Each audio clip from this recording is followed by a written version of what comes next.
ட்ரெண்ட்வுட்ஸ் மக்களுக்கு வணக்கம். இன்னைக்கு நம்மளோட ஷோல எதை பத்தி பேச போறோம் அப்படின்னா, நாம எப்பவுமே டாப் லெவல்ல இருக்கக்கூடிய சினிமாவை பத்தியும் சினிமா நடிகர் நடிகைகளை பத்தியும் நிறைய விஷயங்கள் பேசியிருக்கோம். அந்த வகையில இப்போ நாம புது வருஷத்துல அடியெடுத்து வச்சிருக்கோம் 2026ல. ஸோ 2025 நமக்கு எப்படி போச்சு அப்படின்றது நல்லாவே தெரியும். அதுல எவ்வளோ விஷயங்கள் சினிமாவில் கான்ட்ரவர்சியா பேசப்பட்டது, அதாவது 2025 ஃபுல்லாவே டாப் 10 கான்ட்ரவர்சி சினிமா விஷயத்தை பத்தி தான் இப்ப நாம பேச போறோம். வாங்க பேசலாம். பொதுவா சினிமாவுல என்ன நடந்தாலும் யாரு என்ன பண்றாங்க அப்படின்றத தெரிஞ்சுக்கிறதுக்காகவே மக்கள் ரொம்பவே ஆர்வமா இருப்பாங்க. உடனே சோசியல் மீடியாவில் நிறைய சர்ச் பண்ணி பாக்குறப்போ இந்த மாதிரி விஷயங்கள் தான் பெரிய அளவுல பேசப்பட்டது, பெரிய அளவுல ஷேர் பண்ணவும் பட்டது. ஸோ அந்த மாதிரி விஷயங்களை தான் இப்ப நாம பார்க்க போறோம். அந்த வகையில நாம டாப் 10ல யாரை பத்தி பார்க்க போறோம் அப்படின்னா, நடிகர் விஷால். நடிகர் விஷாலுக்கு உடம்பு சரியில்லாம போச்சு. அவரு ஒரு ஃபங்க்ஷன்ல பாத்தீங்கன்னா மைக்க பிடிச்சி பேசும்போது கை நடுக்கம் இருந்தது. அதுக்கப்புறம் ஒரு டிரான்ஸ்ஜெண்டருடைய மீட்டிங்ல கலந்துக்கும் போது மயக்கம் போட்டு விழுந்தாரு. இதெல்லாம் வச்சு அவரை பத்தி பேசாதவங்க யாருமே இருக்க முடியாது. அவ்வளோ பேச்சு. விஷாலுக்கு என்ன ஆச்சு, இந்த நோய் வந்துருச்சு, அந்த நோய் வந்துருச்சு, இந்த அளவுக்கு அவருக்கு உடம்பு ரொம்ப வீக் ஆயிடுச்சு, அப்படி இப்படின்னு சொல்லி ஏகப்பட்ட கான்ட்ரவர்சி விஷாலை பத்தி அந்த ஒரு பேச்சை வச்சு வந்தது. அதாவது உடம்பு சரியில்லைன்றதை வச்சு பலவிதமான பேச்சுகள் போச்சு. இது ரொம்ப பெரிய அளவுல பேசப்பட்டது போன வருஷத்துல. அது மட்டும் இல்லாம அவரை பத்தின இன்னொரு விஷயமும் பெரிய அளவுல பேசப்பட்டது, அவருடைய கல்யாணம். ஏன்னா அவரே அதை ஓப்பன் டாக்கா சொல்லியிருந்தாரு. தன்ஷிகாவை காதலிக்கிறதாவும் கூடிய சீக்கிரம் 2 பேரும் வீட்டாரோட சம்மதத்தோட கல்யாணம் பண்ணிக்க போறோம். அந்த கல்யாணம் நடிகர் சங்க அந்த பில்டிங்ல தான் நடக்கும். அந்த பில்டிங்கோட ஓப்பனிங் ஃபர்ஸ்ட் நாங்க பண்ணிட்டு அதுலயே கல்யாணம் பண்றதா பிளான் எல்லாம் பண்ணிருக்கோம். அதுவும் அவரோட பர்த்டே அன்னைக்கு பண்றதா பிளான் பண்ணிருக்கோம்னு சொல்லி பல விஷயங்கள் அவங்களே ஓப்பன் டாக்கா பேசினாங்க. அதுவும் பெரிய அளவுல பேசப்பட்டுச்சு. அடுத்து டாப் 9ல யார் இருக்காங்க அப்படின்னு பாத்தீங்கன்னா, விஜே பிரியங்கா. ஆல்ரெடி நம்ம விஜே பிரியங்காவை பத்தி நிறைய விஷயங்கள் பேசியிருக்கோம். பிரியங்காவை பத்தி அப்படி என்ன கான்ட்ரவர்சி போச்சு அப்படின்னா, அவங்களோட கல்யாணம் தான். கல்யாணம் பண்ணிக்கிறது பெரிய விஷயம் கிடையாது. அதுவும் அவங்க செகண்ட் மேரேஜ் பண்ணாங்க, அதுவும் பெரிய விஷயம் கிடையாது. ஆனா எதுவுமே வெளியில தெரியல. அதாவது அவங்க 3 வருஷமா ஒருத்தரை லவ் பண்ணியிருக்காங்க. அந்த விஷயம் வெளியில தெரியாத அளவுக்கு அவ்வளோ சீக்கிரட்டா மெயின்டைன் பண்ணாங்க. சடனா கல்யாணம் அப்படின்னு சொல்லி அவங்களே அந்த போஸ்டர் ஷேர் பண்ணும்போதுதான் ரசிகர்களுக்கு மிகப்பெரிய ஒரு அதிர்ச்சியா இருந்தது. அதுவும் எதனால அவங்க கல்யாணம் அவ்வளோ அளவுக்கு பேசப்பட்டது அப்படின்னா, அவங்க கல்யாணம் பண்ணிருக்கக்கூடிய வசி அப்படிங்கிறவரு, அவருடைய தோற்றம் தான். வயசான பர்சனை ஏன் இவங்க கல்யாணம் பண்ணிக்கிட்டாங்க, அப்ப இவங்க கர்ப்பமாயிட்டு கல்யாணம் பண்ணிக்கிட்டாங்களா? அது மட்டும் இல்லாம அவரு பணக்காரரா, அவர் கோடீஸ்வரரா, பணத்துக்காக விஜே பிரியங்கா இப்படி வயசானவரை கல்யாணம் பண்ணிக்கிட்டாங்களா அப்படின்ற மாதிரி பெரிய கான்ட்ரவர்சியலா போச்சு பிரியங்காவோட கல்யாணம். அடுத்து டாப் 8ல யார் இருக்காங்க அப்படின்னு பாத்தீங்கன்னா, நம்மளோட வனிதா தான். வனிதா அப்படிங்கிறவங்க பெண்களுக்கு ஒரு போல்டா இருக்கணும் அப்படின்றத அவங்கள பார்த்து நாம கத்துக்கலாம். ஸோ அந்த அளவுக்கு அவங்க ஒரு போல்டான ஆக்ட்ரஸ். ஸோ அப்படி இருக்கும்போது அவங்க எது பண்ணாலும், எது செஞ்சாலும், எந்த படத்துல அவங்க நடிச்சாலும், அவங்க என்ன பேசினாலும் அது தப்பு தான் அப்படின்ற மாதிரி தான் நம்மளோட மக்கள் பார்த்துட்டு இருக்காங்க. அவங்க என்ன சொன்னாலும் அது விமர்சனத்துக்கு போய் முடிஞ்சிடுது. அதாவது அவங்க விமர்சனமா அதை சொல்றாங்களா, இல்ல எதர்ச்சியா சொல்ல போய் அது ஒரு விமர்சனத்துக்கு உள்ளாகுதா அப்படின்ற மாதிரி ஒரு மிகப்பெரிய கேள்வி அவங்க பேசும்போதெல்லாம் வந்துகிட்டே இருந்தது. போன வருஷம் அவங்க நடிச்ச மிஸ்ஸஸ் அண்ட் மிஸ்டர் இந்த படம் மிகப்பெரிய அளவுல பேசப்பட்டது. அதாவது வனிதானாலே கவர்ச்சி அப்படின்ற மாதிரி அந்த படம் ரொம்ப ஆபாச படம், இதை பார்க்கவே முடியல, குழந்தைகள் பார்க்க முடியல, குடும்பத்தோட உட்கார்ந்து இதெல்லாம் பார்க்க முடியுமா அப்படின்னு சொல்லி மக்களும் சரி, ரசிகர்களும் சரி, எல்லாருமே அவங்கள போட்டு தாக்காதவங்க இல்ல அப்படின்னு தான் சொல்லணும். எவ்வளவு அடிச்சாலும் நான் திரும்ப வருவேன் அப்படின்ற மாதிரி தான் ஒவ்வொரு விஷயத்திலும் ரொம்பவே போல்டா வந்துட்டு இருந்தாங்க வனிதா. சோ வனிதா நடிச்ச அந்த படம் மிகப்பெரிய அளவுல கான்ட்ரவர்சியா பேசப்பட்டிருக்கு. அடுத்து டாப் 7ல ஜிவி பிரகாஷ் அண்ட் சைந்தவியோட விவாகரத்து. இவங்க 2 பேருமே சிங்கிங் லைன்ல இருக்காங்க. ஜிவி பிரகாஷ் மிகப்பெரிய ஒரு மியூசிக் டைரக்டர், சைந்தவி மிகப்பெரிய ஒரு சிங்கர். சைந்தவியோட வாய்ஸை பத்தி சொல்லணும் அப்படின்னா, அவ்வளோ ஒரு யூனிக்கான வாய்ஸ். அவங்க பாடின ஒவ்வொரு பாட்டுமே வேற லெவல்ல ஹிட் ஆயிருக்கு. மெலோடி சாங் அப்படின்னாலே அதுல ஃபர்ஸ்டா அவங்களோட சாங்ஸ் தான் மேக்சிமம் இருக்கும். அந்த அளவுக்கு அவங்களோட வாய்ஸ் வந்து ரொம்பவே சூப்பரா இருக்கும். 2 பேருமே ஒரே ஃபீல்டுக்குள்ள இருக்கும்போது எப்படி விவாகரத்து ஆச்சுன்னு சொல்லி பல பேர் பலவிதமா கேள்விகள் கேட்டுட்டு இருந்தாங்க. இவங்க 2 பேர் ஒரு கியூட்டான கப்புலா தான் இந்த சினிமாவுல வலம் வந்துகிட்டு இருந்தாங்க. ஆனா யாருமே எதிர்பார்க்காத விதமா சடனா இவங்க வந்து பிரிய போறதா ஃபர்ஸ்ட் அனௌன்ஸ் பண்ணாங்க. அதுக்கப்புறம் கூடிய சீக்கிரம் சேர்ந்துருவாங்க அப்படின்னு நினைச்சிட்டு இருந்தாங்க. ஏன்னா இவங்களுக்கு ஒரு பெண் குழந்தையும் இருக்கு. சோ அந்த குழந்தையோட எதிர்காலத்துக்காகவாது 2 பேரும் சேர்ந்து வாழலாம் அப்படின்னு சொல்லி ரசிகர்கள்லாம் சொல்லிட்டு இருந்தாங்க. மியூச்சுவலா பிரிஞ்சிருக்க போறோம் அப்படின்ற மாதிரி சொன்னாங்க. அதுக்கப்புறம் பார்த்தா கோர்ட்டே அவங்களுக்கு வந்து டிவோர்ஸ் கொடுத்துட்டாங்க. சட்டப்படி 2 பேருமே இனி அவங்களோட தனிப்பட்ட வாழ்க்கையை பார்த்துக்கலாம் அப்படின்ற மாதிரி. என்னதான் 2 பேரும் பிரிஞ்சிருந்தாலும் குழந்தையின் அப்படிங்கிற ஒரு விஷயத்துல 2 பேரும் சேர்ந்துதான் எல்லா விஷயமும் பண்ணுவோம். நாங்க ஹஸ்பண்ட் ஒய்ஃபா பிரிஞ்சிருந்தாலும் குழந்தைக்காக எல்லா விஷயமும் நாங்க வந்து ஃப்ரெண்ட்லியா சேர்ந்து செய்வோம்.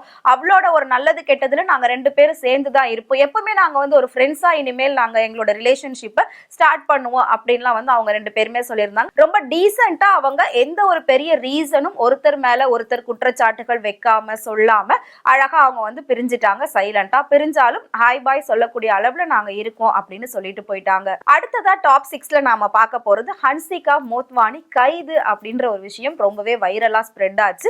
எதனால அப்படின்னா ஹன்சிகா மோத்வானி வந்து அவங்க ஃப்ரெண்டோட ஹஸ்பண்டை தான் கல்யாணம் பண்ணிக்கிட்டாங்க. கல்யாணம் பண்ணி ஒரு 2-3 வருஷம் சந்தோஷமா தான் வாழ்ந்துட்டு இருந்தாங்க.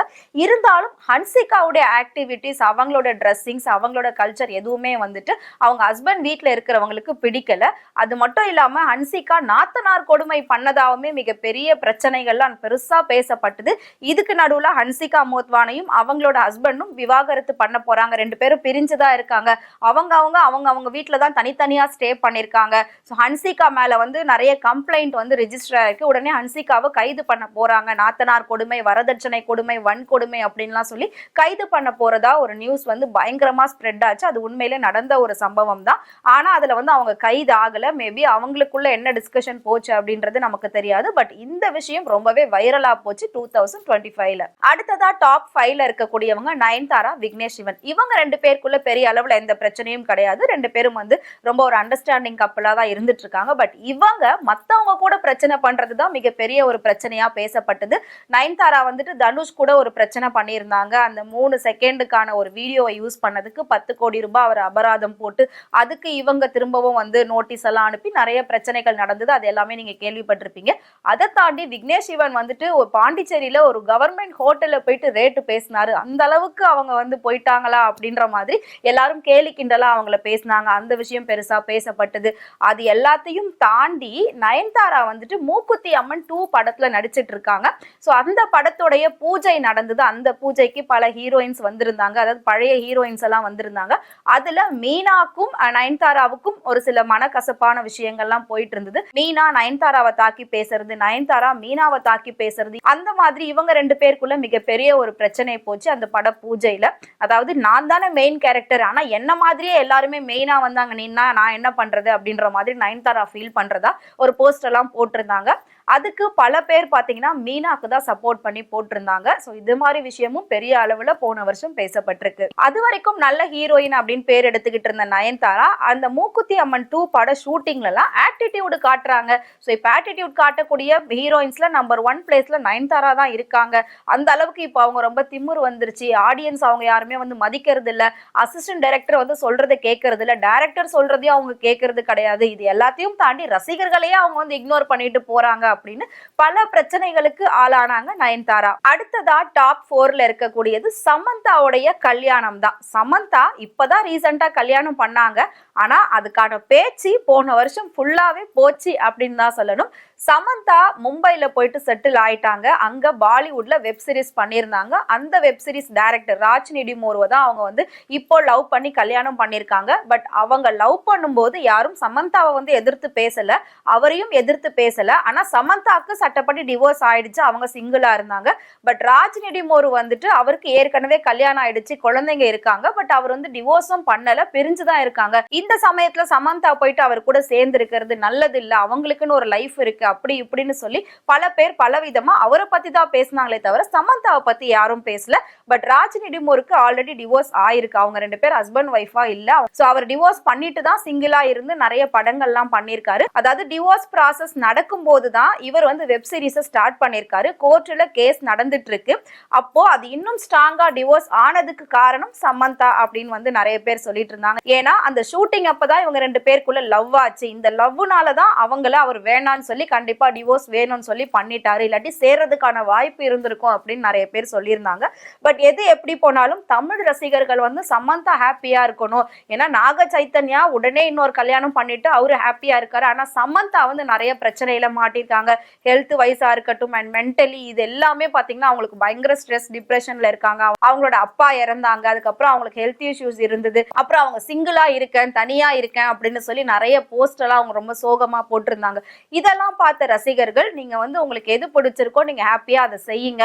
உங்களுக்கு யாரை பிடிச்சிருக்கோ சீக்கிரமா இன்னொரு கல்யாணம் அவரோட சேர்ந்து பண்ணிக்கிட்டு லைஃபை வாழுங்க அப்படின்லாம் வந்து ரசிகர்கள் ஆதரவு கொடுத்திருந்தாங்க. அப்படி இருக்கும்போதுதான் இப்போ ரீசெண்டா வந்து சமந்தா ராஜினிடிமோரு வந்து கல்யாணம் பண்ணியிருக்காங்க.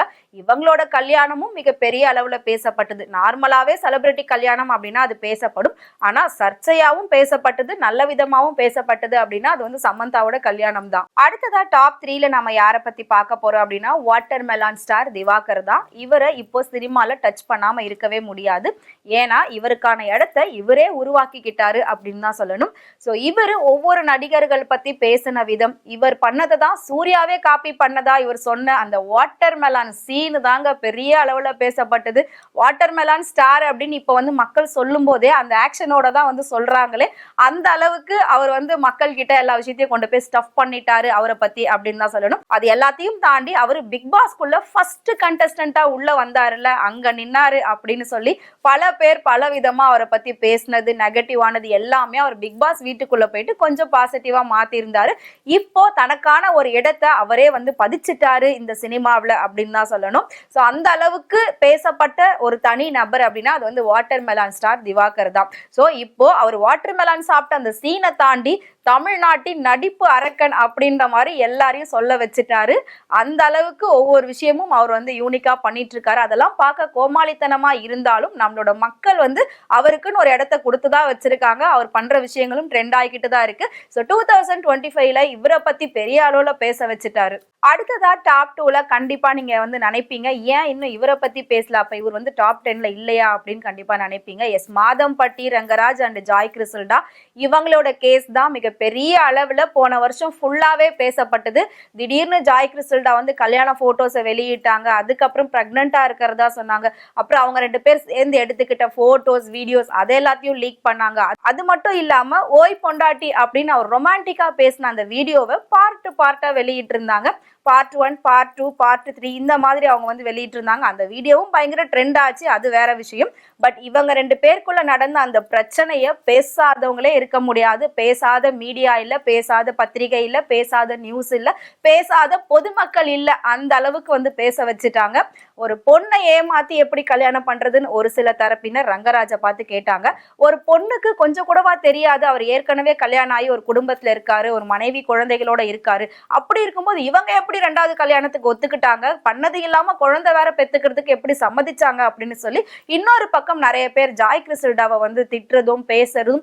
இவங்க 2 பேருடைய கேஸ் கமிஷனர் ஆபீஸ்ல இருந்து கோர்ட்ல இருந்து ஃபுல் அண்ட் ஃபுல் எல்லா இடத்துலயும் இவங்களோட கேஸ் பேசப்பட்டது. ஸோ டாப் 2ல பாத்தீங்கன்னா மாதம்பட்டி ரங்கராஜ் அண்ட் ஜாய் கிறிசல்டா இவங்களோட கேஸ் தான் 2025ல மிகப்பெரிய அளவுல வருஷம் ஃபுல்லா பேசப்பட்டது. ஸோ டாப் 1ல யாரு அப்படின்னு தானே பாக்குறீங்க. எஸ், நம்மளோட ரவி மோகன் அண்ட் ஆர்த்தி இவங்களோட டிவோர்ஸ் இதை விட பெருசு. இவ்வளோ நேரம் நான் சொன்ன இந்த டாப் 9 லிஸ்ட்ல இவங்களோடது மிக பெருசா பேசப்பட்டது. ஏன்னா ரவி மோகன் மிகப்பெரிய ஒரு ஆக்டர். அவர் வந்து நிறைய படங்கள் பண்ணியிருக்காரு. பட் எல்லாமே பாத்தீங்கன்னா அவ்வளோ ஒரு பாசிட்டிவான பேர் தான் அவருக்கு இருந்துட்டு இருந்தது. அவங்க 2 பேருமே ஒரு கியூட்டான கப்பலா தான் இருந்துட்டு இருந்தாங்க.